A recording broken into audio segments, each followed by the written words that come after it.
Better than the regular release mids? I think so, and it's in more ways than one. Let's go ahead and check these bad boys out.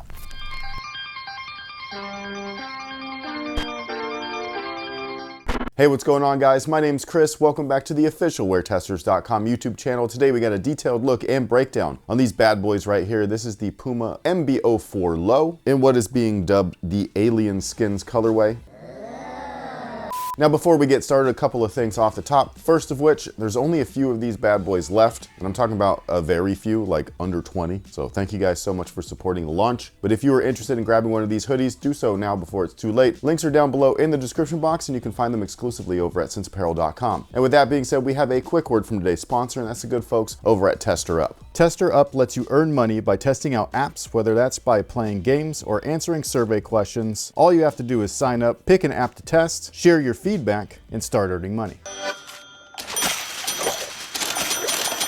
It's completely free, quick, and easy to register. You can make up to $80 per app test. And the best part is that the payouts hit your account within 24 hours. And if all of that sounds a little too good to be true, rest assured, as they have a 4.2 out of 5 rating on Trustpilot. So if you wanted to give Tester Up a try, all you gotta do is head over to our description box down below, click the link, it'll send you over there where you can download everything, register, and start earning money. Make it rain all day long.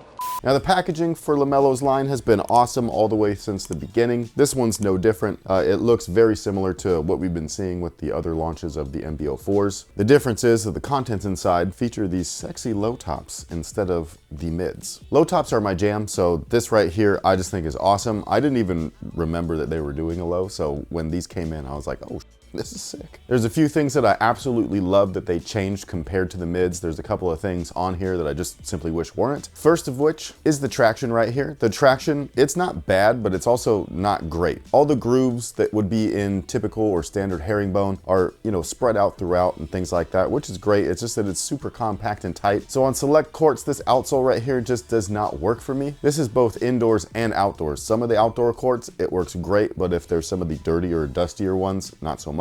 But if it's that heavily like graveled, like, you know what I mean? Like it's got texture to it, like a tennis court, select tennis courts, then it usually works fine. And indoors, if there's a lot of dust present, these things are like skates. But if it's on a clean court, they grip pretty well. But as of right now, I just don't love the outsole as much as I had some of the past models. Specifically the one, I think the one's translucent outsoles are still, you know, the greatest of the line. But again, it really depends on the court that you're playing on and its overall condition. So good luck. The cushioning hasn't changed much. So we still have an EVA foam carrier. Inside that, there's a heel and forefoot nitro foam puck. They're not literally pucks, like shaped like that, but they are pads in there. They do need a little bit of braking time. Everything's a little stiff, mostly because it's caged within this TPU housing right here. But I will say that this version of the shoe is much less restrictive feeling overall than the mid tops and everything like that. That's a lot to do with what they've done to the upper. But overall, we've got that TPU cage on there. I think that it's great for lateral stability, overall durability, and it just kind of looks cool too. So there's that. But again, as far as comfort goes, they do feel just like the mids. You just got to break them in a little bit. Do I think that they're the most comfortable out of the line? No, I still would give that to the ones, but I do think that they are very comfortable if you give them time. The insole is this guy right here. Nothing really fancy or special. If you wanted to swap it out with anything else, go for it. It's completely up to you. The upper is where the most notable changes are made, and they are my favorite changes of the shoe, not just from a visual perspective, but also from a wearability standpoint. So we've got all textile everything, which is very similar to the mid. They removed all of that like TPU and rubberized kind of caging that's all over the place on the mid top. So that's what made that shoe feel very forefoot, I guess, heavy, just because there was so much lack of flex, because you had to really break those things in order to get them to be really flexible with your foot. These things right from a try on, I was like, yo, this is way better. Like this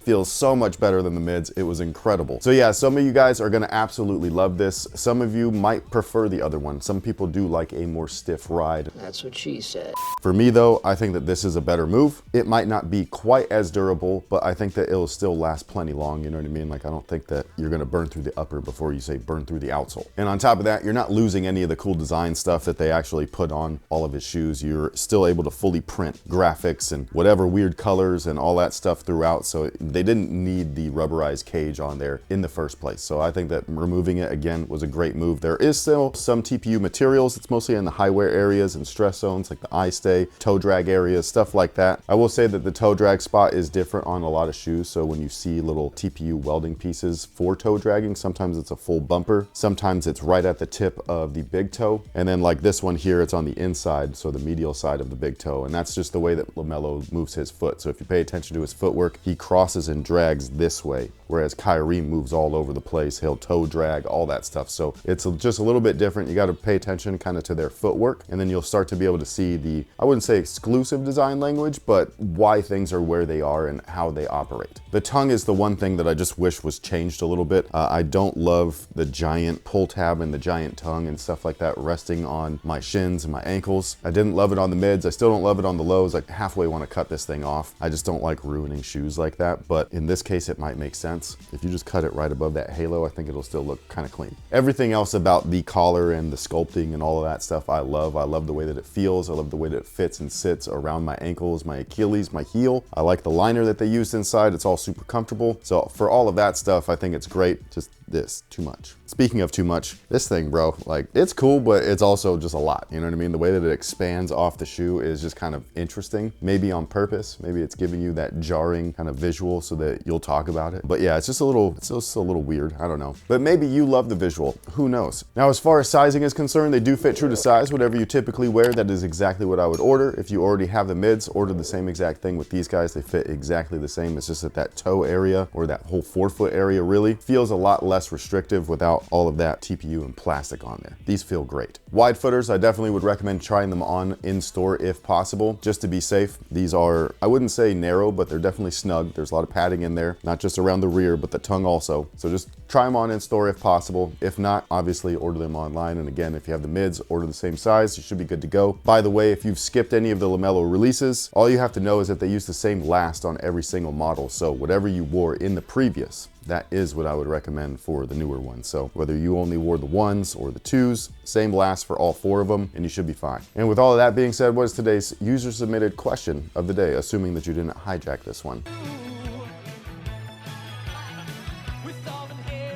What are your thoughts on the Vans old school style 36 plus? Would this be better than the new schools in your opinion? What did you call them? Vans old school? Oh, here they are. I don't think I like those. Why? They're very in between. I know, but I don't like the, hold on, let me see a better image. I'll say they're not awful. There's something about the new school that is so retro, but 2000s. Like they look like the old school, which is great, which is a slim model. And then you've got the bulky aesthetic of the 2000s. So it's like an amalgam of retro and nostalgia, which I like. This to me, even though I understand what they're going for, feels a little bit more on the modern side mixed with nostalgia. Like they're like trying to do something different, which is cool. That's what we want from these brands and stuff. So I do like it. I just don't know. It could just also be the colorways. They're kind of tonal right now. So like maybe if there's some paneling that gets colored up, that would be, you know, fantastic. I only see black ones and cream ones. Oh, the first one I pulled up was a green and black one. And Show me. Hopefully we're looking at the same shoe. I'm looking at a different shoe. Because that's the old school 36. What did the person say? Thoughts on the Vans old school style 36 plus? Oh, because I'm looking at the old school 36, what they're calling the FM. Yeah, this says like when you're on their website, skate old school 36 plus. So maybe I'm looking at the wrong one. I guess I could talk about both of them. When we're talking about the world of SEO, search engine optimization, it's those search words, those keywords that you're typing in, when they reuse them all the time for different shoe names, even though they're all the same shoe names, Google can't decipher what exactly you're looking for. So sometimes it's just weird. But yeah, if we're talking about the old school 36, those are dope. They are a little bit different than the regular old school. Like they're very OG looking. So like if you go all the way back into Vans archives and you look at their older models like that, that's how they did look with the little tiny toe. And so yeah, it's definitely a different flavor. I will say that I like modern old school and the new school better than the 36, but only slightly. I still think that the 36 and select colorways look fantastic. The checkered ones get me every time. They could be an in any fucking color, make them checkered, and Shut up and take my money. yeah, I really like both models. And again, if we're talking about that new 36 model, the FM or whatever they called it, they're kind of marshmallowy. Like, here, let me show you, just so that you know what I was talking about, because they were totally different shoes. Oh, yeah, the ones I found are way better. Yes. So, and this puffy shoe is supposed to be a mix of that shoe, but kind of like the new school where they like modernize it a little bit. Not my favorite thing. So those are my thoughts, but yeah, I love Vans. I think the Vans are fantastic. But sound off below and let us know your thoughts on the Vans 36 as well as the 36 FM. I can't remember even what they were called, the puffy one. And on top of all of that, sound off below and let us know what you think about these bad boys in the comment section. Do you like the MB.04s? How do you feel about the low top version? I think that these are great. Can't wait to see them in more colorways. This first one is fantastic. I really like the colors on here, the blues, the pinks. They look really good. This is my flavor right here. But with that being said, thank you so much for watching. Thank you so much for being here. We greatly appreciate your guys' time. We will catch y'all in the next one. So until then, you guys have a good one.